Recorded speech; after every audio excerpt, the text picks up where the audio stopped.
کیا کا یہ وظیفہ تھا نادے علی کوکم نانی اکاڑوی صاحب نے بھی کچھ غالباً بولے تو انہوں نے بخاری مسلم کی کون سی حدیث کا نمبر بتایا نادے علی کا؟ یا قرآن میں ایاک نعبد و ایاک نستعین کی کسی تفسیر میں کسی حدیث آئی ہو نادے علی کی؟ نہیں، نادے علی کی کسی ایک لائن کا انہوں نے نہیں نہ بولا. کوکم نانی صاحب نے جب لقمہ دیا انہوں نے کہا نہیں، کہتے ہیں یہ سند میں یہ الفاظ نہیں، اس لیے میں نے یہ نہیں بولے. نہیں، وہ سند کون سی؟ شاہ ولی اللہ دہلوی. وہ نہیں بتائی انہوں نے. تو جب ہے ہی نہیں ایک چیز، بے سند ہے، لاوارث قسم کی ایک روایت ہے، اس کے اوپر آپ مجھ سے سوال کر رہے ہیں. مجھ سے سوال کریں قرآن و حدیث میں ہے، میں کہتا ہوں بالکل جھوٹ بولا ہے، کوئی نہیں ہے. باقی رات شاہ ولی اللہ دہلوی پہ میرا مسئلہ نمبر 113 ریکارڈڈ ہے. وہ تو محدث تھے. جی میں سن رہا ہوں نا، محدث بعد میں بنے. وہ ہم بھی بریلویوں کے محدث رہے ہیں. دعوت اسلامی میں 10 سال میں بھی پگڑی باندھتا رہا ہوں، اس زمانے میں بھی میں محدث تھا. اب میں جو وہ مسلمانوں کا محدث ہوں. مسئلہ ہے ان کی زندگی میں بھی پیریڈ ہے. شاہ ولی اللہ دہلوی نے حجت اللہ البالغہ میں لکھا ہے کہ میری زندگی میں مختلف پیریڈز آئے ہیں جس میں انہوں نے لرن کیا ہے.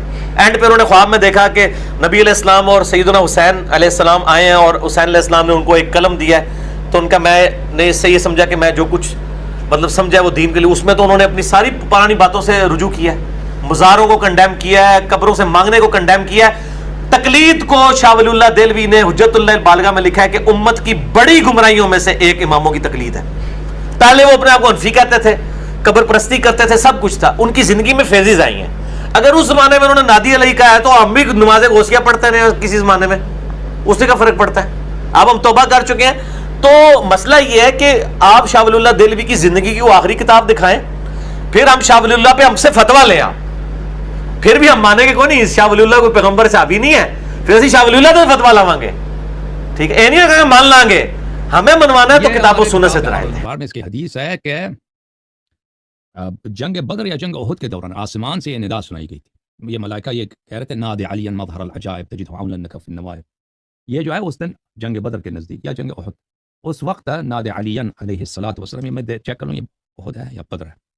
اس وقت ملائکہ کا، کیونکہ وہاں بہت سخت کٹن مشکل تھا اس وقت غزوہ احد میں کیونکہ صحابہ بھاگ گئے تھے، ٹھیک ہے نا، اور مسلمانوں کو بظاہر شکست ہو رہی تھی، مصائب پہ حضرت حمزہ علیہ السلام شہید ہو گئے، اور رسول اللہ صلی اللہ علیہ وسلم کو کفار نے بالکل اپنے محاصرے میں لیا تھا. وہ قریب آ کے مارنا چاہ رہے تھے.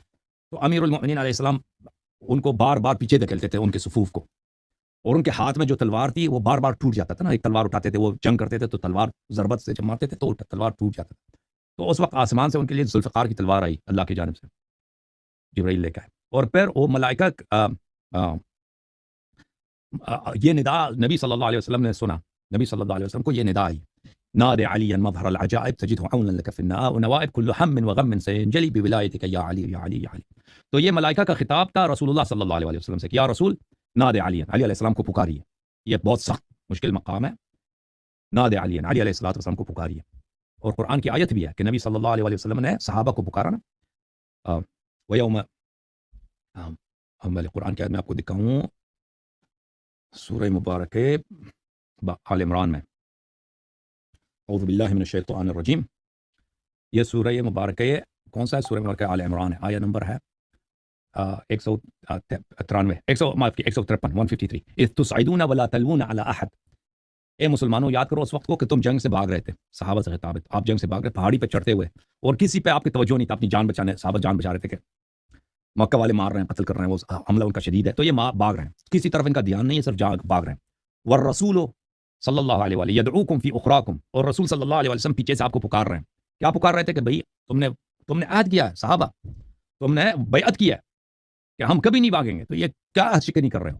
یہ کٹن وقت جب آیا ہے، شہادت اور قربانی کا جب وقت آیا، آپ بھاگ رہے ہو. والرسول یدعوکم فی اخراکم فاثابکم غما بغم. تو رسول صلی اللہ علیہ وسلم کو پیچھے سے پکار رہے تھے کہ رسول اللہ میں ہوں، ادھر آ جاؤ.